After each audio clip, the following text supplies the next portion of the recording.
Of course I have regrets. It was not my finest day. It was not my finest performance. And I lost control. I was annoyed.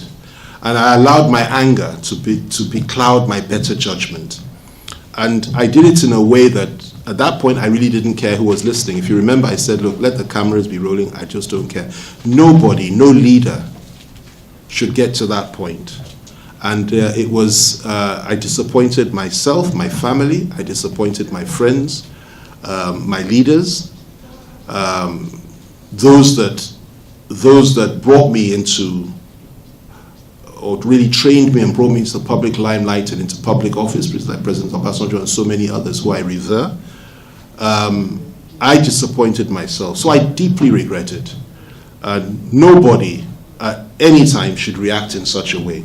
But you know, it happens to us from time to time, especially when you've been on the road for 2.5 weeks. At that time it was about 1.5 weeks, I don't know what it was, I've forgotten. And we did 8 hours with the governor. I don't know where these people get this energy. I don't know where Ayade gets his energy from, because he was out the following day again. But I was tired. It was a tough time. We've been on the road. And the gentleman concerned said something which touched me and hurt me.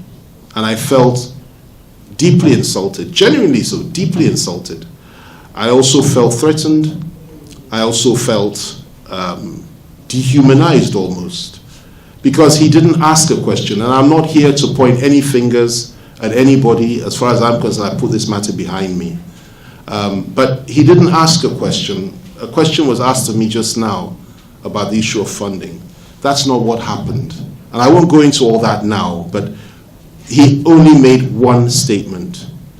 And the statement that he made was, well, we do not know who is bankrolling you to do all this. That is what he said to me. This was disrespectful, it was unacceptable, and it was an attempt to provoke me. And of course, I fell for it. And I'm usually smarter than that. I should have smiled, said something, and moved on. But I lost it. And my response was disproportionate and unacceptable. And this is precisely why I've expressed my regrets. Not just to the NUJ, not just to my friends and colleagues. I had to apologize to my family members. I had to apologize to everybody. And I will continue to apologize for that, because it's indefensible. I also reach out in love to the young man concerned, who said he's a bishop of Olumba. I reached out to him in love, and I hope he apologized to me immediately. He also attempted to see me afterwards to apologize again. His colleagues that were all there apologized to me and told him that what he did was wrong, because they witnessed it. So for me, the matter is closed. And I'm also taking this opportunity to reach out to him and to apologize to him personally too for being so harsh, for being so tough. It's not easy for me to say this today. It's not easy for me to speak like this. But in my view, it takes courage to take full responsibility for your actions and make it clear that, look, on this one I was wrong. You know, there have been 1 or 2 other interviews in which I've flared up. But if I've done 1,000 interviews, well over that, ever since I joined politics, I've been in this game for many, many years, I tell you, since 1990. And I've done thousands of interviews. If I made a slip up, or I made a mistake, or I lost it, maybe 5 times in that period with journalists, that does not mean to say I'm an enemy of journalists. I'm a friend of the journalists. I'm a friend of those of you that I've worked with for so many years. And I speak out when governments come after you. When the young man, Ugundi, I've forgotten his name, from Premium Times was locked up by this government, I was the first to speak out.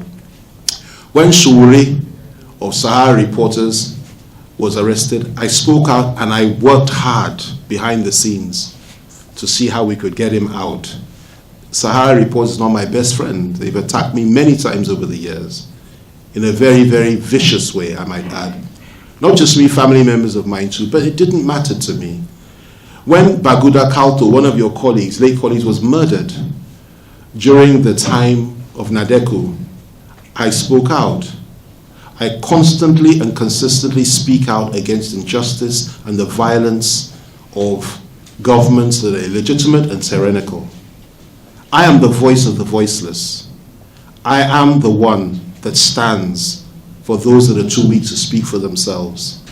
I've been to all the communities, not all, but most of the communities in the north, where people have been slaughtered like flies. Not many of our leaders have done that. I've visited these communities. I've spoken so many times in areas in the north, particularly in the Christian areas, because I happen to be a Christian, but I'm also doing that in Muslim areas as well now, having been to Zamfara and Sokoto, where people are slaughtered like flies. I've spoken against the herdsmen. I've spoken against Boko Haram. I've spoken against the killing of IPOB members.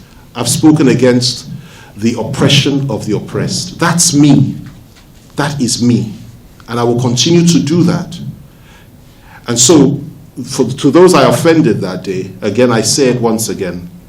I convey my apologies. I say it again now. I lost it.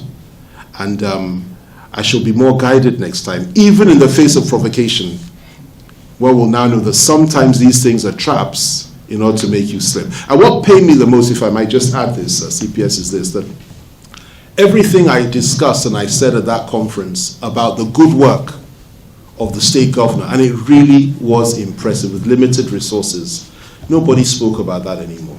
It was all about FFK's mistake, and nobody spoke about the positive things. And I have myself to blame for that. So in my view, I probably failed the state, I probably failed the governor, and I apologize to them too, because what they have been doing and trying to do over there was something that we also focused on, all right? So I regret it deeply, and by God's grace, it will never happen again. And by the way, I should add this, I will be, anyway, let me not add that one, I'll do it by surprise. Thank you very much.